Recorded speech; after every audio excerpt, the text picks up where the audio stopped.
அதிசயா அதிசயம்தான். இடம் விலை all okay. Athisaya, அதிசயம் நடக்கும் நிச்சயமா.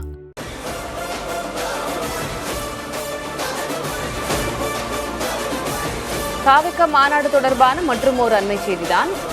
மாநாட்டுக்கு ஆபத்தான முறையில் வாகனங்களில் தொண்டர்கள் வந்து கொண்டிருக்கிறார்கள் என்ற காட்சிகளை பார்க்கிறோம். பேருந்துகளின் மேல் நின்றபடியும் பாட்டு ஆடியபடியும் இளைஞர்கள் சென்று கொண்டிருக்கிறார்கள். இவ்வாறு ஆபத்தான முறையில் வரக்கூடாது என்ற அறிவுறுத்தல்களும் ஏற்கனவே வழங்கப்பட்டிருந்த நிலையில் தேசிய நெடுஞ்சாலையில் பேருந்துகளின் மீது ஏறி நின்றவாறு ஆட்டம் போட்டவாறு இளைஞர்கள் தாவிக கொடியோடு வரும் காட்சிகளை பார்க்கிறோம்.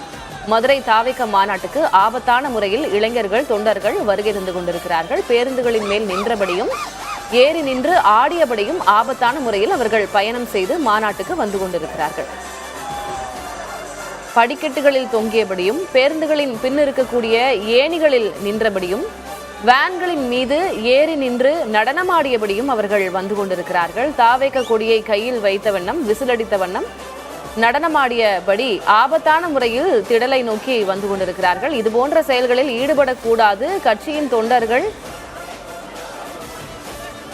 தொண்டர்கள் ராணுவ கட்டுப்பாடோடு இருக்க வேண்டும் என்று விஜய் தரப்பிலிருந்தும் ஏற்கனவே கோரிக்கைகள் முன்வைக்கப்பட்டிருந்தன. இந்நிலையில் அதனை மீறி அதே போன்ற ஆபத்தான நடவடிக்கைகளில் அவர்கள் ஈடுபட்டு வருகிறார்கள். காட்சிகளை பார்க்கிறோம். தேசிய நெடுஞ்சாலையில் பேருந்துகளின் மீது ஏறி நின்றபடி தாவிக கொடியை அசைத்தபடி நடனமாடியபடி ஆபத்தான முறையில் பயணம் செய்து திடலை நோக்கி வந்து கொண்டிருக்கிறார்கள் மக்கள்.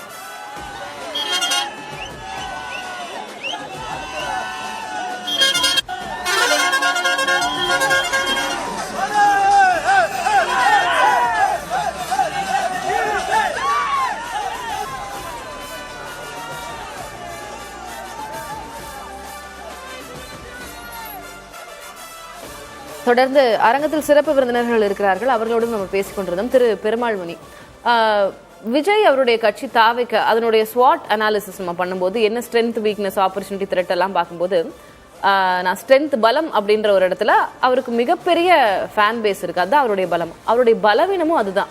என்னன்னே ஒரு புரிதல் இல்லாத ஃபேன் பேஸா இருக்கிறாங்க. இப்ப பாத்தீங்கன்னா இதெல்லாம் கட்சிக்கு அவப்பெயர் ஏற்படுத்தக்கூடிய விடயங்கள் தான். அதெல்லாம் அவங்க செய்யறாங்க. இந்த மாதிரி ஒரு சில அதீதமான அட்வென்ச்சர்ஸ்ல அவங்க ஈடுபடுறதே கட்சியினுடைய பெயருக்கு களங்கம் ஏற்படுத்திருமோ அப்படின்ற எண்ணம் எல்லாம் இருக்கு கட்சிக்காரர்களுக்கே அப்படின்றதெல்லாம் நம்ம பார்த்திருந்தோம். இதை எப்படி புரிஞ்சுக்கிறது? அரசியல் களத்துல வருகிற எவ்வளவு வாக்குகள் வருகிறது அப்படிங்கிறது தான் முக்கியமே தவிர, இந்த மாதிரி கிரௌடு ஏன் இந்த மாதிரி மாநாடுகளை நம்ம நடத்துவோம் அப்படின்னா, அந்த கட்சிக்கு நாம ஒரு பெரிய கூட்டத்தினுடைய ஒரு அங்கம். ஏன்னா இப்போ கன்னியாகுமரியிலேருந்து கும்மிடிப்பூண்டி வரைக்கும் மதுரைக்கு போறாங்க. அப்போ நம்ம கட்சி இன்னைக்கு அங்க ஒரு 2-3 லட்சம் பேர் கூடுறாங்கன்னு வைங்களேன். அந்த எழுச்சி இருக்குல்ல, நாம இதை நம்ம என்கரேஜ் பண்ண முடியாதுல்ல. இல்ல அதாவது நம்ம ரொம்ப அறிவார்ந்த பார்வையோடு அரசியல் கட்சிகளை இல்ல பெருமாள்மணி, நான் இது தவறா இருக்கலாம். இது அறிவார்ந்த பார்வைன்னு நான் சொல்லல. இது போன்ற ஆபத்தான முறையில பயணம் செய்யறது இப்போ விஜயனுடைய கட்சியினுடைய தொண்டர்களா இருக்கிறாங்க அப்படிங்கும்போது அவங்க they will set an example. இந்த மாதிரி அதீதமான விஷயங்கள் ஒரு சின்ன நெருக்கடியை கொடுக்கும். இந்த இடத்துல நான் உங்களோட பார்வையோட நான் முரண்படுறேன். ஒரு எழுச்சி இருக்கும். ஏன்னா அதுக்கு தான் இந்த மாதிரி மாநாடுகளையே நம்ம கூட்டுறது. முன்னாடி பாத்தீங்கன்னா திமுக அதிமுக எல்லாம் எப்படி மாநாடு நடத்துவாங்கன்னா, தலைவர்கள் ஒரு இடத்துல மேடை போட்டு நிற்பாங்க. இப்ப திருநெல்வேலியிலயோ இல்ல மதுரையிலயோ அப்படி நடந்த மாநாடுகள் எப்படி இருக்கும்னா, தலைவர்கள் ஒரு இடத்துல மேடை போட்டு நிற்பாங்க, தொண்டர்கள் அப்படியே போய்கிட்டே இருப்பாங்க. அது 12 மணி நேரம் 13 மணி நேரம்லாம் தொண்டர்கள் அந்த பாயிண்ட கடக்கிறதுக்கு டைம் ஆகும்.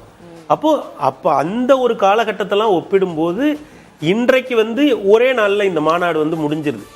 ஏனென்றால் இப்போ திமுக அதிமுக 3 நாட்கள் மாநாடு நடத்திய வரலாறு எல்லாம் இருக்குது. ஆக இன்றைக்கு இது காலையில ஆரம்பிச்சு சாயந்தரம் முடிஞ்சிருக்கு. காலம் மாறி இருக்கு, டெக்னாலஜி வந்துருக்கு, நிறைய விஷயங்கள்ல மாற்றம் அடைஞ்சிருக்கு. அதை நம்ம ஒத்துக்கலாம். ஆமா, அது இருக்கு. ஆனா என்னன்னா, இது போன்ற கூட்டங்களினுடைய மைய சரடு என்ன அப்படின்னா, நாம எவ்வளவு பெரிய கூட்டமாக இருக்கிறோம்.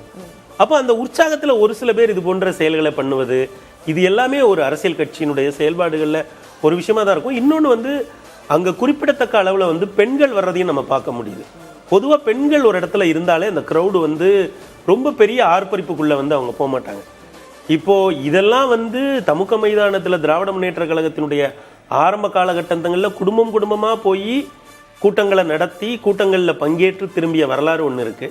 இன்றைக்கு காலையில் வராங்க, சாயந்தரம் போகிறாங்க. இதில் வந்து சம அளவில் இளைஞர்கள், பெண்கள், குழந்தைகள் எல்லாரும் இருக்கும்போது ஒரு லெவலை வந்து அவங்க தாண்ட மாட்டாங்க அப்படின்னு தான் நான் நினைக்கிறேன். ஆனால் இது போன்ற மாநாடுகளுக்கு வந்துட்டு போகிற ஒரு தொண்டன் மனசில் என்ன இருக்குன்னா, நாம ஒரு பெரிய கூட்டம், நம்ம வந்து அந்த அந்த உணர்வோட தான் வந்து ஊருக்கு போவோம். அப்போ அதுதான் களத்தில் வந்து இன்னமும் தீவிரமாக வேலை பார்க்க வைக்கும். அந்த உணர்வுக்காக தான் இது போன்ற மாநாடுகள் பேசலாம். அதை பத்தியும் பேசலாம். ஜீவா கிட்டையும் இப்போ பெண்கள் நிறைய பேர் இருக்கிறாங்க. இப்போ பெண் வாக்காளர்களுடைய மனநிலை குறித்து நம்ம பேச வேண்டியது இருக்கு. நீங்க சொன்னீங்க உணர்வு பூர்வமா நம்ம ஒரு பெரிய கூட்டம்ன்ற அந்த உணர்வோடு தான் அவங்க திரும்பி செல்வாங்கன்னு. அவங்க பாதுகாப்பா எந்த ஆபத்துலயும் சிக்காம திரும்பி செல்லணும்ன்றதான் எங்க எதிர்பார்ப்பு. அதுக்காக இல்ல, நான் ஒரு செய்தியாளரா எனக்கு அந்த கடமை இருக்கு, அதை நான் சொல்லணும். அதிசயா அதிசயம்தான். இடம் விலை ஆல் ஓகே. அதிசயா, அதிசயம் நடக்கும் நிச்சயமா.